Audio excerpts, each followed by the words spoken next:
GP and co-founder of what technically is like the biggest black-led for black founders fund in Europe, maybe possibly the world. And I was like, sorry. Nah, that's why I learned Audacity. I mean, ideas, no one has the monopoly on ideas. And there's no one person that has this one idea and nobody else on the planet don't have an idea like that idea. The first time I saw someone from my community defy that was actually the first time I saw someone being shot. You don't just pitch and pitch for no reason. The winner gets 10 grand, you know, for their business. And we take no equity actually. You know, I deal with the world.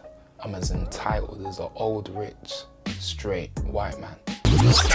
Thank you in advance for listening because it means that my confidence grows. Thank you for subscribing because it means that I get to share more. And thank you for commenting because it means that I get to listen to you. And thank you in advance for sharing because that's confirmation that we inspired you to inspire others. I pray that you enjoyed this episode as much as we enjoyed creating it. This is the Promisingpreneur podcast. I am Aahliyah Amerat, and right now I am here with someone that is so interesting, an absolute powerhouse, and he goes by the name of Karl Loko. Hello, sir. Come on, we're here. We're here. We are here. I'm so glad that you've made the trip, despite all of the delays and stuff. It's been a lot. I mean, everyone needs to get their paper, so I mean, they're striking for a reason, I guess. Do you know what? Yeah. That's true. That's the truth, yeah. So Karl, I want to do a little context first. Who you are.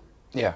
What you currently do, because you are currently doing some amazing things, and Thank you. very, very proud of what you've accomplished already and what you're about to accomplish. So a little bit of context on who you are and what you're currently doing, please. Yeah, steady. I mean, I'm Karl Loko. I mean, to who I am, I mean, I always struggle to answer that question, if I'm being honest. Because, I mean, I know what it is I do. I try to make a way where there is no way. And that being said, where there is no way for my people, my community, you know, and my agenda, essentially. You know, so, I mean, that has different iterations and it's evolved over the years, you know, but in its current iteration, it is a fund, actually. So I'm actually a venture capitalist today, you know, so I'm a GP and co-founder of what technically is like the biggest black-led for black founders fund in Europe, maybe possibly the world, because some have black leads but diverse founder pool, where ours explicitly black lead as well as black founders explicitly we back and fund, you know. So I mean, we're getting it done. Yeah. That is nuts. To say that you are black led as well as for black only is an amazing thing. And to the idea of the fact that you could possibly be the only one in the world is nuts. Yeah. Right? Just for people that don't know what a venture capitalist is and what a GP is. Yeah. Do you want to just... Okay, steady. And mind you, I didn't know about a year and a half ago. Exactly. This is it. I didn't know the difference between IRR, MRR, and MRI. You know, so I mean, for me, it's all acronyms, alphabets. You know, so but yeah, I mean, so venture capital in general is capital for ventures. Ventures is defined. Capital is money. Yeah, that ventures is more defined as risky businesses. So it's usually a tilt of investment where there is high risk, but also potentially high reward, you know, and we've seen it most in today's world, we see it most in tech or tech enabled companies. So we actually as a fund invest explicitly in tech or tech enabled companies. And that's the venture capital element. In terms of the GP, that's just a general partner. So a general partner is technically the leadership of that fund. You know, we are who manages the limited partner's money. You know, so yeah. So I understand that. So the limited partners would be, so just for general purposes for people that don't, that may not know, you essentially have a group of people, a group of investors. That will put money into a pot. They will then give that pot of money to other people. Those other people will then... No, it's more, we have a pot. Okay. We go to the investors. Yeah. They put their money in our pot. Yeah. And then we take that pot and then we give it to founders directly. Yeah. Right. So I was talking with the investor in mind first, Yeah. as in like the biggest investor. Got it. Anyway, so the limited partners basically. Yeah, limited partners. So your role in that is essentially to support Black founders. Totally. With money that they've probably never seen before. Right? So we're talking hundreds of thousands. Yeah. Right? Or tens of thousands to hundreds of thousands. And our tickets actually is around 200k. Okay. Yeah. Okay, cool. So, which is a lot more money than a lot of, say, young Black founders would have ever seen in their lives. Absolutely. I mean, we don't see any. That's the problem. That's why we exist. Exactly. You know, I mean, like the statistics is like a horror film. You know, it's Literally. like maybe 80+ % of Black founders are self-funded. You know, so a lot of them don't even know what OPM is, and OPM is just other people's money. They don't even think it's available. They don't even see it as an option. You know, regardless whether that's debt or whether that's like, you name it. They just don't see getting other people's money as a part of the process of actually building what they're building, when it is a vital piece. You know what I mean? So that, right? How did you know that that was available? I knew it because I was in Necker Island, yeah? And Necker Island is Richard Branson's island in the BVIs, yeah? That being said, I was very fortunate that I've been on several occasions, yeah? But on this occasion here, I remember there was a conversation that I was privy to, yeah? I've been privy to a lot of conversations, but I mean, this one in particularly confused me actually initially, because I saw someone who by definition is a billionaire asking somebody for money for a business idea they had. I was baffled. I was like, but you're a billionaire. Like, I mean, a billion is like 1,000 million, right? Like last time I checked. And you're a billionaire, you know? So I mean, you've got at least 1,000 million. So I mean, you could take one of those now and put it towards this business idea. But then I was like, there must be a reason as to why they're actively raising money. So I went and asked. And they told me, yeah, but, I mean, that money is not ready for that risk. I was like, what? Like as if like money has a certain level of maturity before it can get to a certain... It's like it's not ready. Like it's not ready for school. It's not ready to drive. Not ready to drink or what. You know, I was just like, it's not ready for that risk. I was like, okay. So then that's when they told me about OPM. And I was like, okay, so it's other people's money. And I started to go down this rabbit hole of what other O's are there? Like, you know, and I started to understand OPI, other people's ideas, OPE, other people's experiences, you know, OPT, other people's time. And ultimately, all of these things constitute to leverage. And if you ain't got leverage, you ain't really moving things, you know? So, like, if you really want to make a dent, you really want to leave an impression, you really want to change the world, you know, these are the things that you're going to have to start, pulling on. So that's interesting. So you was privy to a conversation that essentially changed your trajectory. Yeah, completely. Right? How did you get to Necker Island in the first place? Because I mean, Richard Branson's island, I'm not sure a lot of people even know how to get a plane there. Yeah. I mean, it's like like a plane to like Tortola. And then you get like a little kind of rocky one to like... Oh, I hate them little planes. You know? God knows they are so scary. Forget it. Or you could just like, you get a speedboat mainly from like Tortola mainland into Necker. But that being said, I know you're not asking me in terms of how you actually get there. But yeah, I mean, listen, you manifest, you know? That's just the reality. Are you a hippie? You know?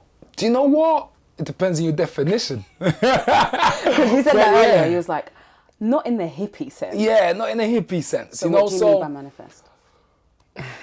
You will it, right? So like, I remember I read How to Lose Your Virginity by Richard Branson. It was the second book on my read a book a week agenda. Yeah? So I set this agenda for myself. I said, I'm gonna read a book a week for the next few years. Yeah? And I did that. But that being said, book number 2 was How I Lost My Virginity. I remember reading it, and then I was able to connect the narrative to the on-screen almost character, you know, because obviously he's probably one of the most celebrated and iconic and maybe famous entrepreneurs of the last century. Yeah. So obviously I've seen him on television, but I've not really understood his story. I hadn't gone through the plumbing, but that gave me some insights into it. And the moment I realized that, I'm like, my days, to have proximity to such a character.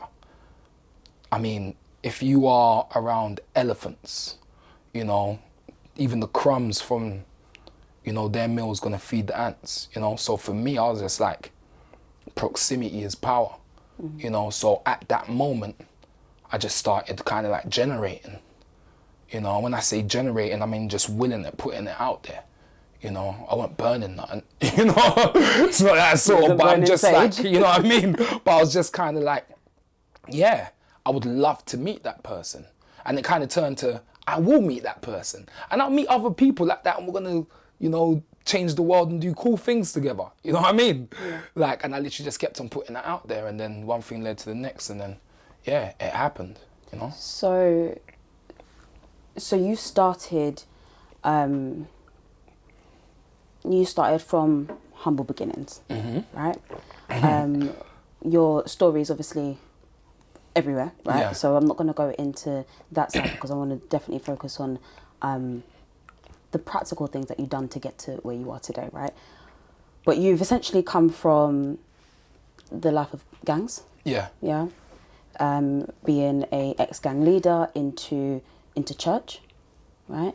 And then from faith, you've gone to climbing mountains with people that people dream of, right? And then from climbing mountains, you've gone on to raising your own fund, and now you invest into other Black founders. Yeah. Crazy journey. I can only imagine that journey, right? So from gang leader to church, you learnt how to storytell. Yeah, on some level. Yeah. I think even before that, actually. Okay. Before the gangs. Tell me about that. Again, it's about proximity. Yeah. My father, actually, if he speaks at any kind of gathering, people gather around him. It's always been the case. So I remember constantly just kind of looking up, because obviously then he was taller than me. Now I'm taller than him, you know how it go. But yeah, I'll be looking up at him, and I'll just be seeing everyone super engaged. So I just kept on watching that. You know, it was just very organic. He didn't kind of pull a pew and tell me to sit and watch, but that was just my response to it. You know, and via that watching, it was huge learnings. You know, so I always say my first kind of storytelling model was my father, you know. And I mean, after that, I feel like it's mainly, I learned the power of storytelling by the story I told myself.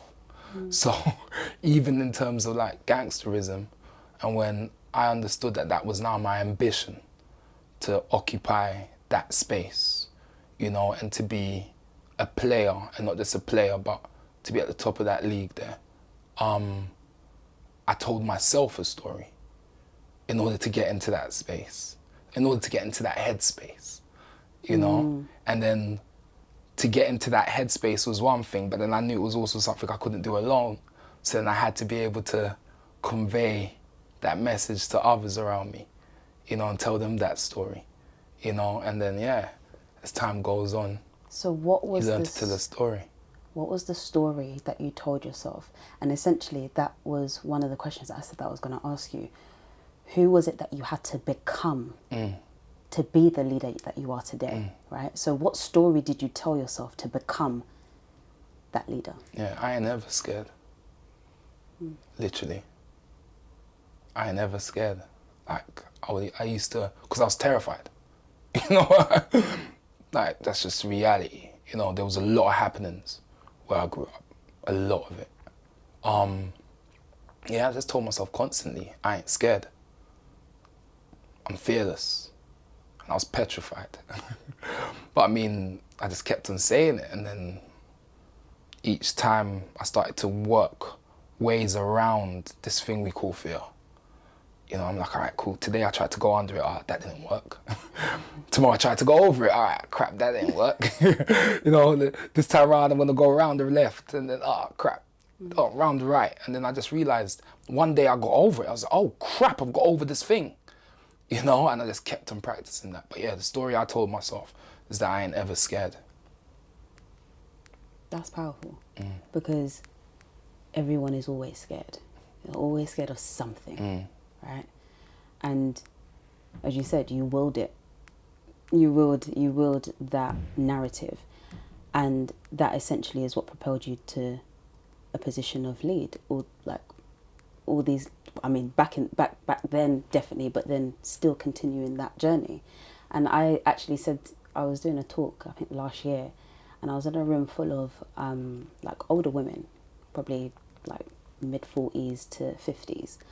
And I was talking to them. Don't ask me why I was doing a speech in front of people that was much older than me, but I was essentially talking to them about stepping into fear. Because the only way fear goes away is by stepping into it. It's like stepping into smoke. You step into the smoke and the smoke disappears. Yeah. There's no other way around it, because as you said, you can't go left, right, up and down. None of it's going to work, right? You have to step into it and allow, and not be parallel to it, because you always have it at arm's length. And you having it at arm's length means that you will never make the steps needed, and you never get to where you want to get to, which is why you've got to 40 odd, 50 odd years old and you live in regret. Loud. And I was telling the story of, I built up a salon at 20 years old. People saw the fact that I had a salon and I had this and I had that, and everyone was just like, wow, like, you're so young and you've been able to do this and blah, blah, blah. And then I decided to get rid of the salon.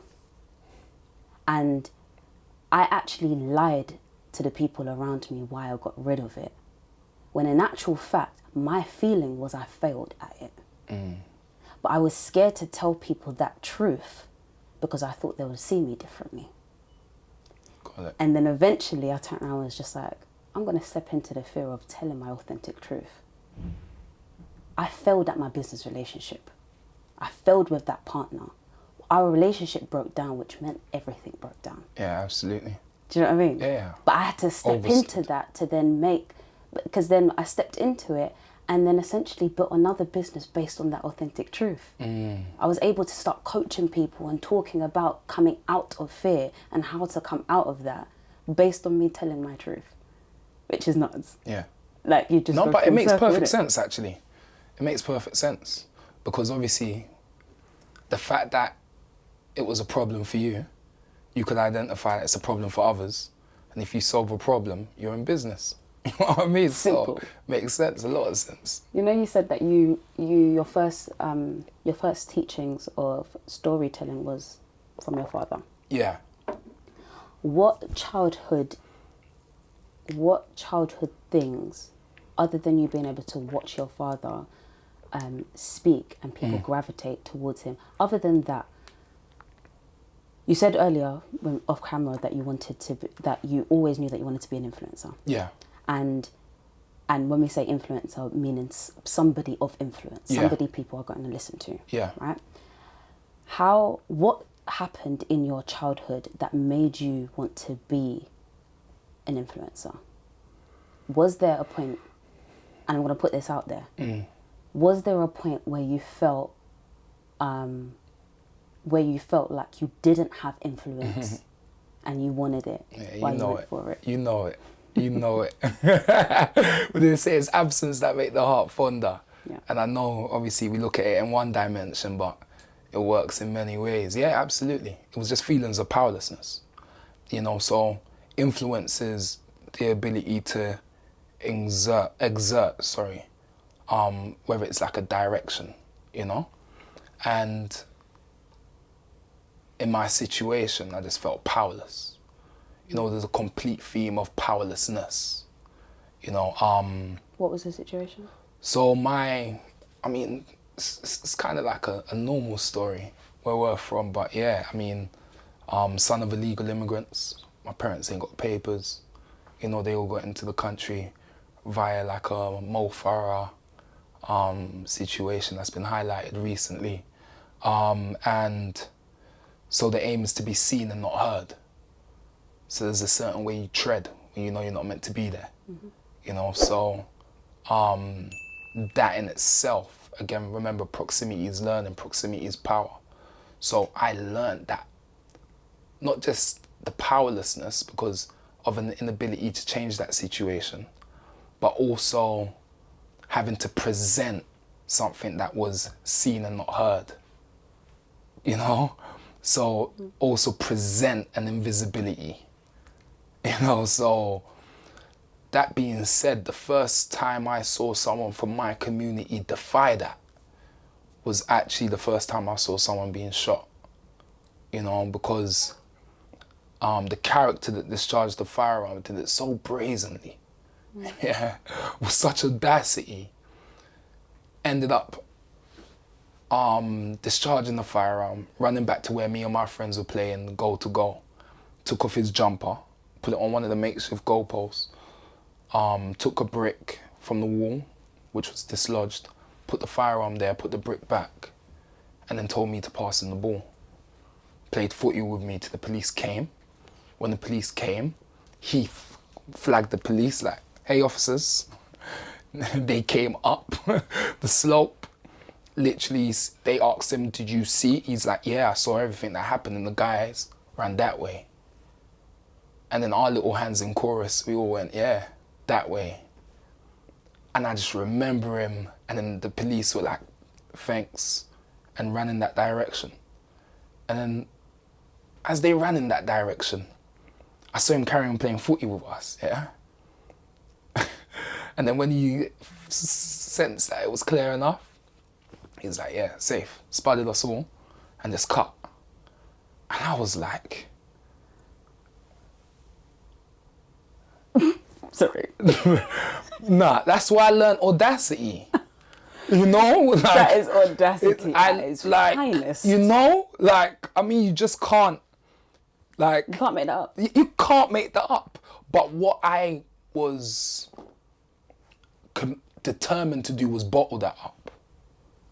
I knew it was energetic. I needed that, you know? So, obviously I went the wrong route to be able to bottle it up, but I did bottle it up, yeah.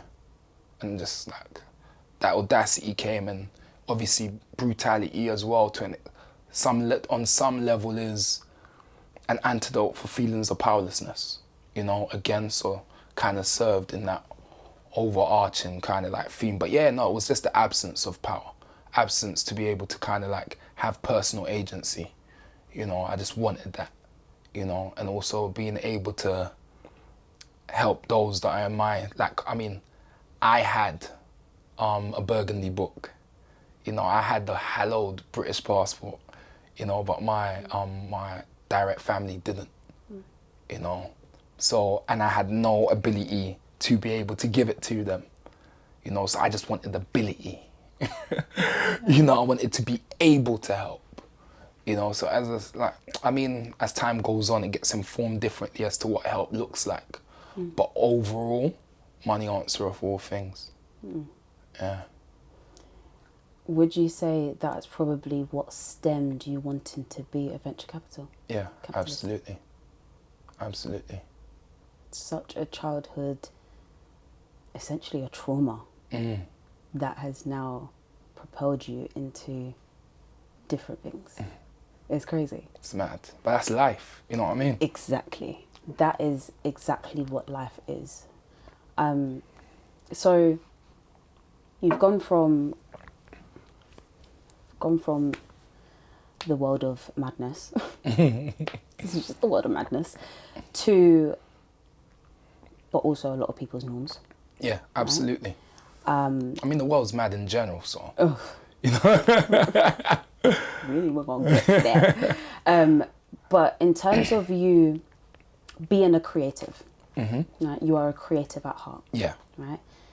I feel like that is, when we actually spoke on the phone, we was talking about I can't remember whether we said it was like the dyslexic thing where we just make our own shit up in our head and just go along with it and make up our own stories, right?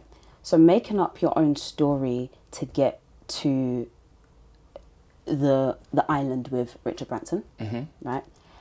And you get into the island of Richard Branson. Before you got there, what was the actual things that you'd done? So so essentially you showed up, right? Yeah. You said that you willed it, you started manifesting it, you just stepped towards it. Yeah. What was the things that you done? So who did you go and speak to?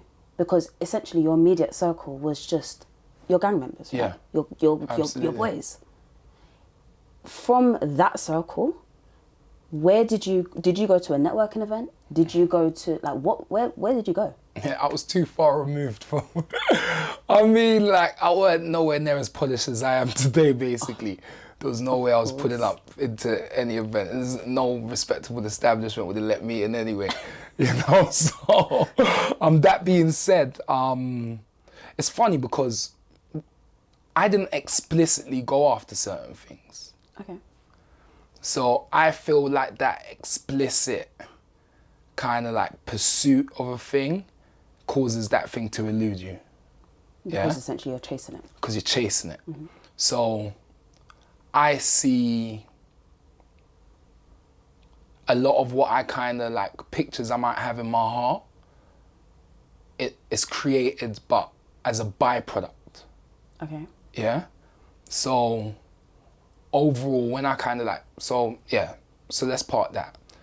In regards to what I had to learn and what steps I kind of took initially, it was around basically having conversations. So for me, conversation is the most powerful thing on planet Earth. Full stop. You can have a conversation that might influence you to, want to hide. You can have a conversation that might inspire you to want to be visible, be brave. A conversation can start a literal war. A conversation can also end a war.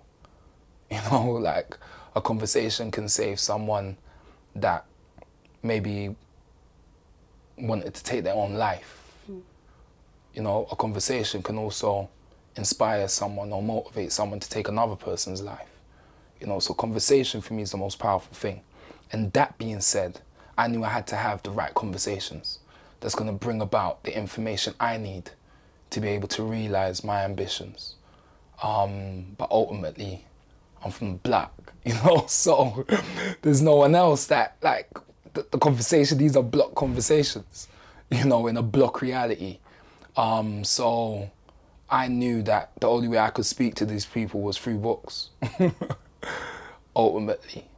Because, fair enough, I'm not saying there wasn't anybody that in my community that wasn't doing positive things or, being able to make a decent living. There were some people that I might have been able to know someone who knew someone, had some sort of proximity. But for me, my ambitions were far greater. So anyone that's done what I want to do is either dead or, you can't get through to their PA's PA. So ultimately, I knew the only shot I've got is to literally read their books. And it dawned on me that I can have a conversation with these characters. I might not be able to actively ask questions like on the go, but chapter to chapter, some of the questions I might have had, I realized that a lot of them were being answered. So I was like, wow, I started to see books as conversations, and I just started talking to all of them. You know? Yeah. That I never really thought about it that way. Being able to read a book and that gives you the answers, like, because they do. They do. Like I generally read books, and all of my it's probably 100%. where it's come from. I never read before. Yeah, 100%. So you immerse yourself in reading books, because I remember you saying read one book a day. Yeah, And you've not done- a week. Oh, one Book a sorry, week. one book a week. I wish I could have done a day. I'll be unstoppable. I mean, you're unstoppable anyway. You've got this. So one book a week. Yeah. 2 years, you said. For about 2-3 years, yeah. Did you do it? Yeah, I don't fail. Love that. Yeah. What was the best book you've read? Oh, do you know, it's the one that had the most emotional impact. And I mean, emotional impact is one route to a paradigm shift, yeah? And this book, I don't know whether it's because it made me sing for my supper, it was Bible thick, or the fact that I don't know exactly what it is, so don't ask me, but Nelson Mandela, Long Walk to Freedom, that book really resonated with me. Nelson Mandela, Long Walk to Freedom. Long Walk to Freedom. It really, really resonated with me. It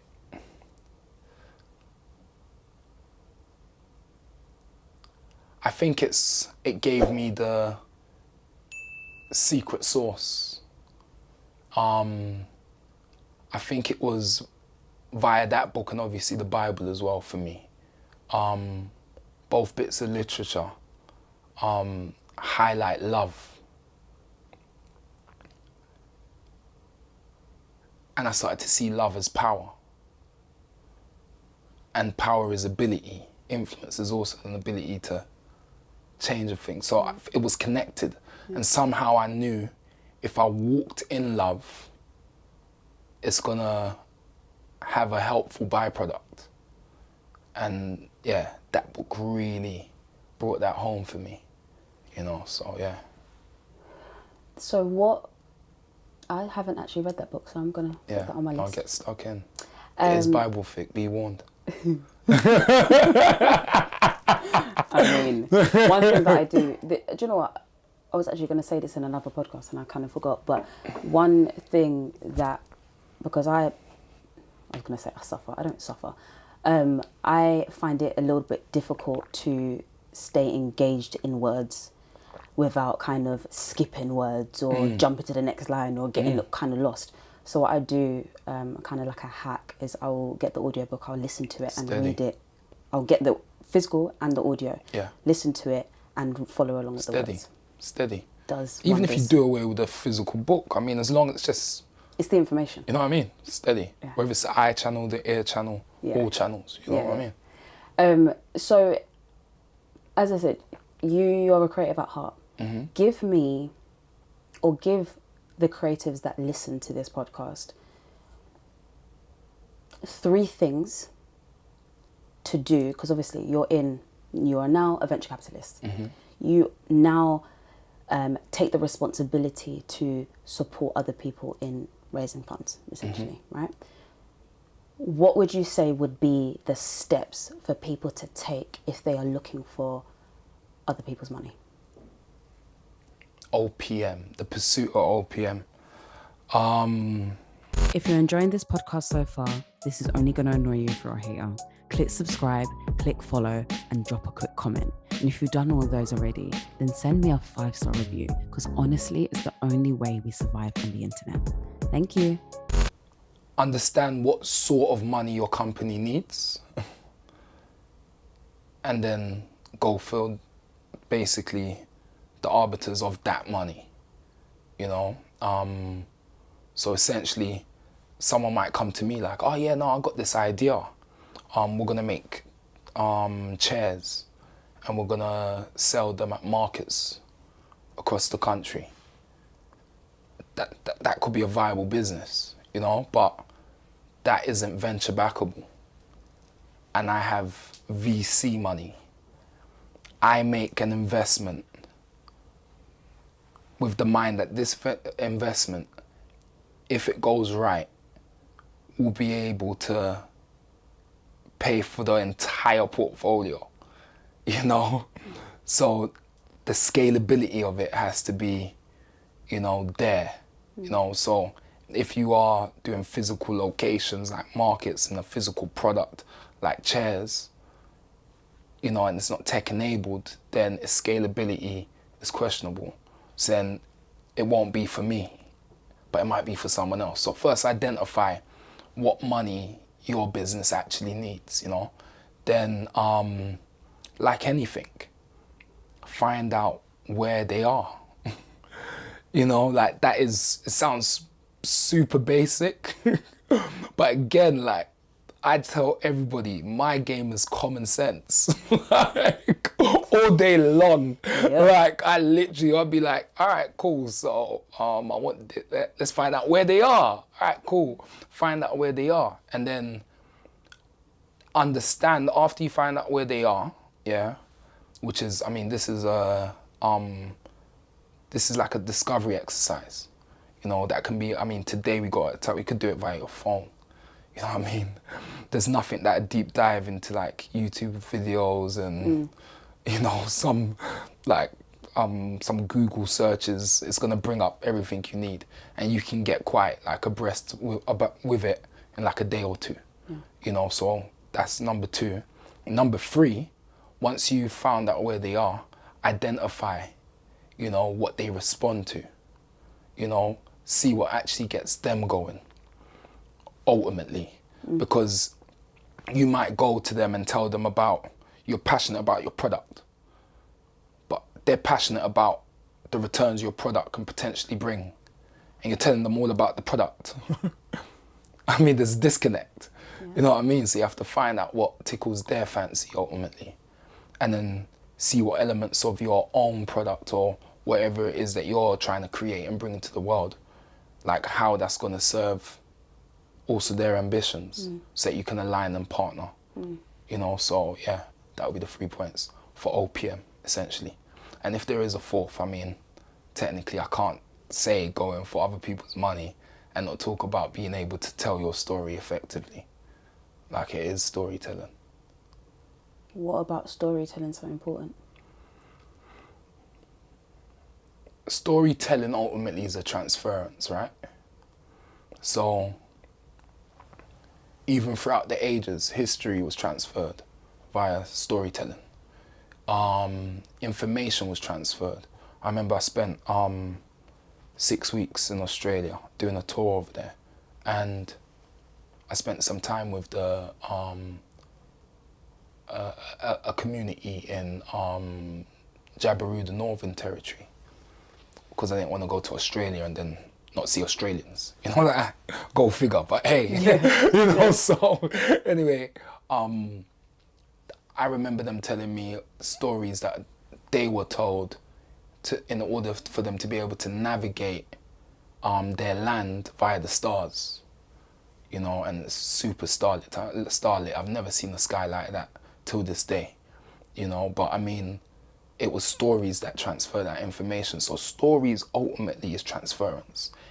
So sales itself is a transference of clarity, enthusiasm, and certainty.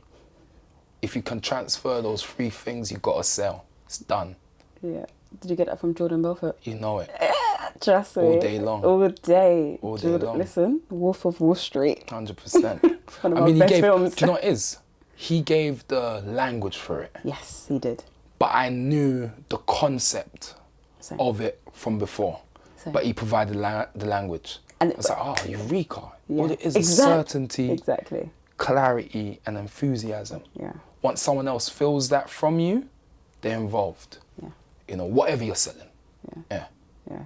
Yeah. When I listen, because I listened to his podcast, and that's where I heard it, and I was like, duh. Yeah. No brainer. That's no brainer. But you couldn't. I wasn't able to articulate that before. Yeah. This is it. Yeah. Gives the language for it. Yeah, he did. 100%. So we touched on something before, which is in line with what you was just saying, but we touched on something before the camera started rolling, about story and too much story. Too much of your story. Too much of your story.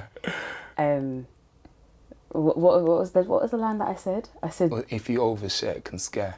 yeah, if you overshare, it can scare. Yeah. So, what is oversharing, in your opinion? What is oversharing that essentially deters people? It depends. And again, you need to, like in the same way I said, you need to find out what particular capital your business requires, you know, and once you identify that, then you know how to approach that, that capital, that pot. That being said, it depends who you're trying to motivate. So if you're motivating the team, or if you're motivating an investor, or if you're motivating the potential customer, it's different parts of the story you need to tell. You know, so I mean, maybe if, let's say, it's round about the team, yeah? If it is the team, then ultimately you have to share enough to inspire them, but maybe not enough to scare them, you know? So, I mean, I've always caught myself having to share in parts, you know, because the full picture is a bit intimidating, you know? So, like, I genuinely have just started. Like, someone would say, like, this is an end goal, or, yeah, this you've arrived. Like, nothing's happened right now. Yeah. Not that nothing's happened, I'm not trivializing it, but ultimately, in terms of the grand scheme and what's in my heart's eye, yeah, well beyond. So, yeah, I mean, maybe just down to what you said. It's about crafting it in a way where it doesn't, you know, put people off, you know, and maybe dripping it. You know, like, I mean, the Bible describes it best, actually. Speaks of, you don't give meat to babes, you know, and a child doesn't have the ability to, and when I say a child, I mean like a baby, doesn't have the ability to digest the meat in that way, to break it down, you know. So what needs to happen, even if they're a carnivore, let's say it's not just a human being, let's say it's an animal, you know, they need to suckle initially, and that's the milk, you know. So there's a level of storytelling, which is milk. Once you give them the milk, then that gives them enough to be able to develop to the point where they can then take the meat. You know what I mean? So, yeah, you just have to know when Context. and what to reveal. Context. Context is everything. Yeah. Yeah, 100%. So what about somebody, so this is something that's quite big within like the black community, is don't talk too much. Yeah. Don't say nothing. Yeah. Don't tell no one nothing. Yeah. Because they're gonna teeth your things. Yeah, yeah, yeah. They're gonna put bad eye on you. Yeah, yeah, evil yeah. eye, whatever. Yeah, it is. yeah, yeah. Honestly, I had someone. Do you know what was actually quite funny? A couple weeks ago, someone that I've known for years sent me a DM, and I can't remember if he asked me something or he just responded to one of my Instagram posts, whatever. Oh no, he turned around and said to me, "I'm going to be on a podcast soon, or I'm going to be there soon." And I was like, "Where?" Because it was in response to one of the episodes. Yeah. And I was like, "Where?" And he was like, "On your podcast." I was like, "Oh, is it?" I was like, "You're starting a business?" And he was like, "Yeah." I said, "What's the business?" "Yeah, in due time, I'll let you know." I said, "Brother, you want to be on my stage?" Listen. What do you mean in due time? Listen. I'm confused. And I went into, not a rant, but I went into a whole, I probably sent him about 7 voice notes, all 1 minute, because obviously Instagram have the 60-second. Yeah. 7 minutes of me going, I understand your mentality. Yeah. However, if you don't tell me. Come on. And I turned around and I said, essentially, the context, context is king, right? Context is queen, context is king. You have to know who you're talking to, right? So if you turn around and not tell me what you're doing, but yet you want to leverage off of my platform, That doesn't make any sense. So talk to me about that mentality. And I asked him back, I was just like, I want to understand why you've said that, right? And he turned around and said to me, it's because it's not ready yet. And I said, that's fine. No one's ever ready. But if you don't talk to me, you don't know if I have that one thing that's going to make you ready. But because you never told me, I can't even support you in any way. And he was like, shit, that makes sense. Yeah. Loud, right? But you know what, as you said, it's cultural as well. Right. So I was going to say, what's your stance on... I mean, listen, how best to kind of like, really like, how best to, actually, yeah. So, there's a book, go through the mental Rolodex, all blurs into one. 10 Commandments of Making Money. Okay. Yeah? By Rabbi Daniel Lapin, yeah? And in this book, he breaks down the reason why, even biblically in terms of like the story, you know, this is so-and-so the tax collector, or this is so-and-so the lawyer, or this is so-and-so the carpenter, yeah? It's because, sorry, you want to take that actually? And that's so it don't do what it does, yeah? That this is so-and-so the carpenter or so-and-so the lawyer, yeah? Is because if you need a carpenter, John the carpenter, call John. You need a lawyer? No, call Max the lawyer. Call Max. It's like, it's that connectivity, you know, and that awareness and that visibility that allows for you to then be called on, you know, which is super important. So when I heard that, I was like, okay, I get that. So that was like one strike that helped me. I was like, there's nothing wrong kind of like presenting that to the world, because then they know if they need that or if they want to get involved in that, that they come to me, you know? And then the next bit was ideas ultimately stay ideas. It takes execution, and most people aren't executing.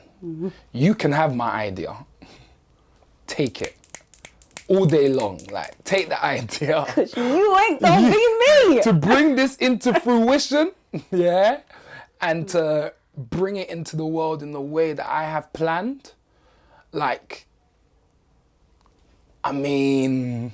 That's exactly what I said to him, you know. Listen, everyone That wants was to my go to 7-minute heaven, rant. no one wants to die. Nobody wants to die. Everyone's had the idea, like Facebook idea. Someone had it before.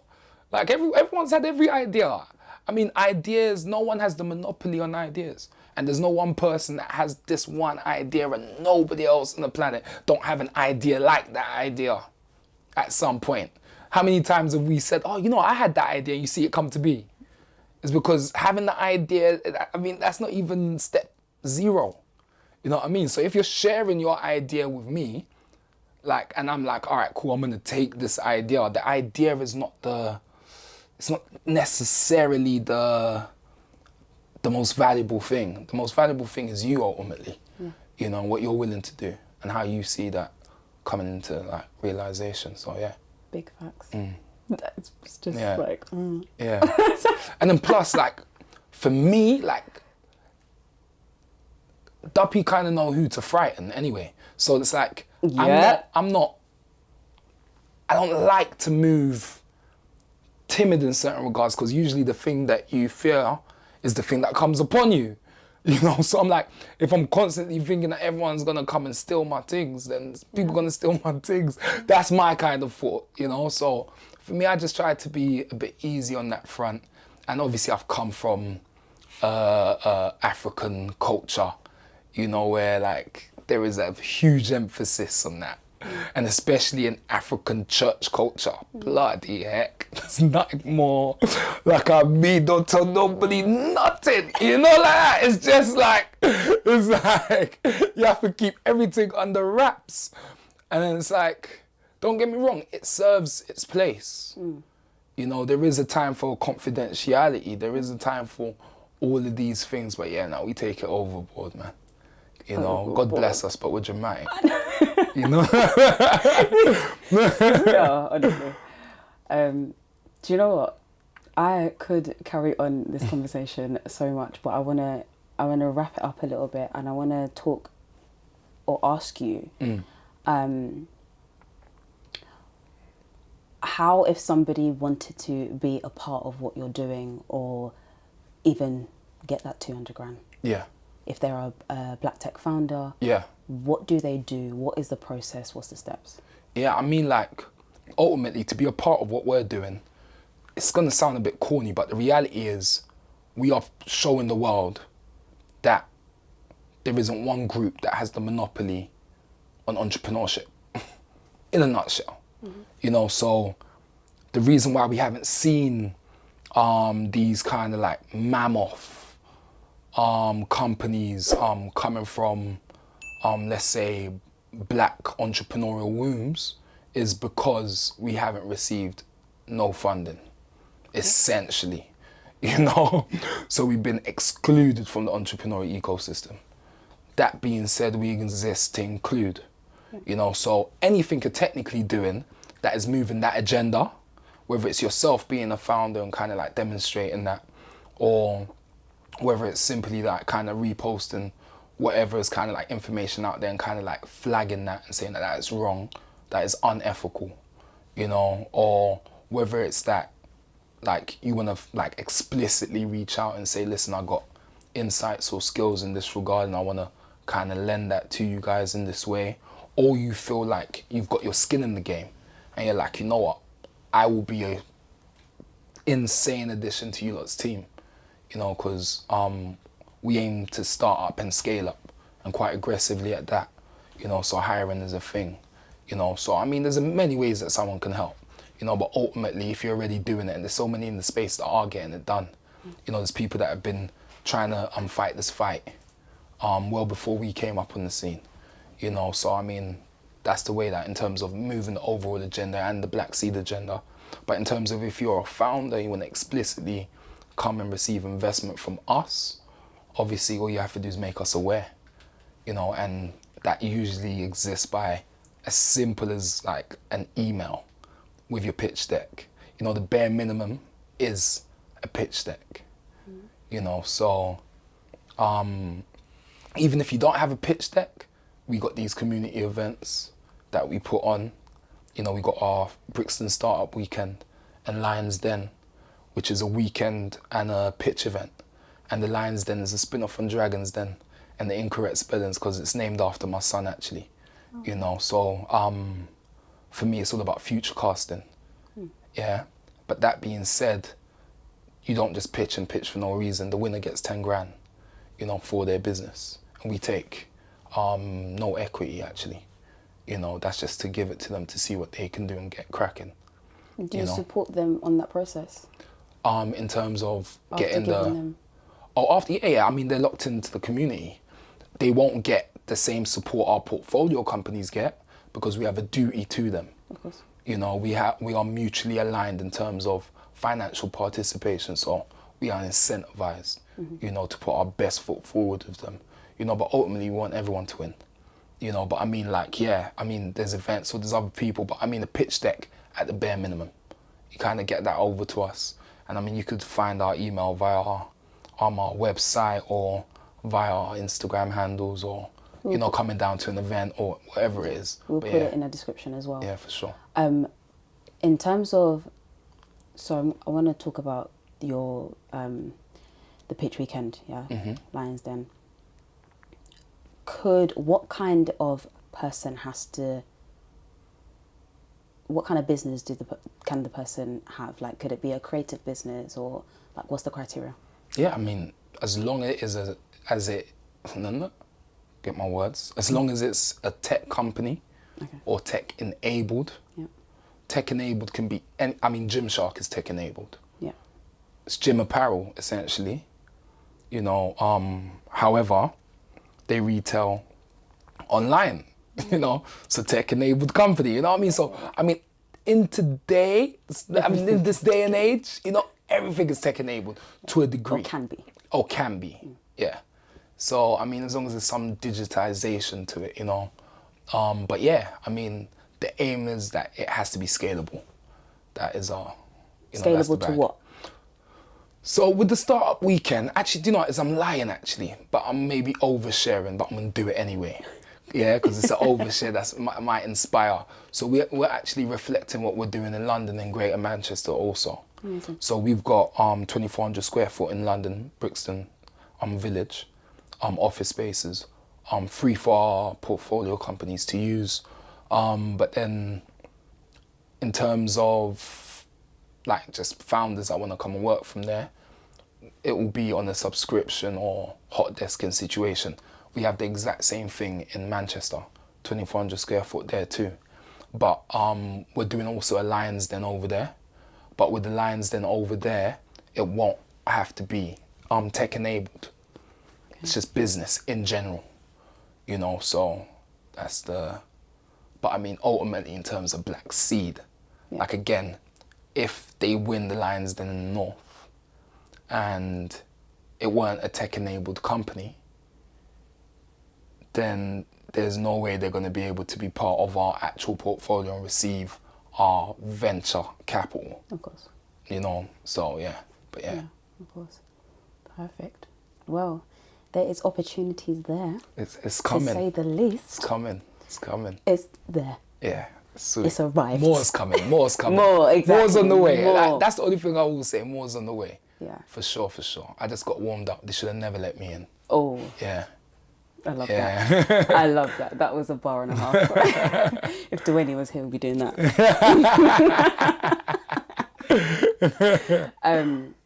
But no, a massive, massive thank you, Karl, for coming down. Our pleasure.